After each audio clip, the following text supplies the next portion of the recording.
Mapagpalang umaga sa inyong lahat. May Typhoon 1 ngayon dito sa Hong Kong.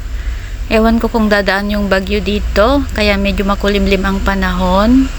Habang tayo naglalakad, ayan, naghatid kasi tayo ng bata sa school. At ito yung mga nadadaanan natin araw-araw. Ngayon ako lumakad ako dito sa mall kasi mas malapit. Kung pupunta ka sa school, sa Chiwan Tian School, magandang maglakad-lakad dito sa mall. Ayan.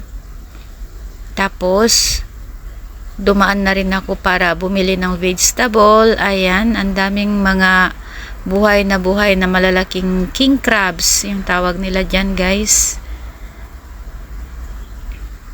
At medyo makulimlim talaga ang panahon ngayon. Pero kaya walang masyadong mga lolo at lola na nakaupo minsan sa mga bench.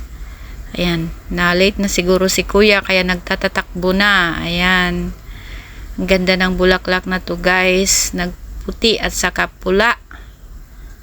Dami pa ring bunga to pero hindi naman makain. Ayan.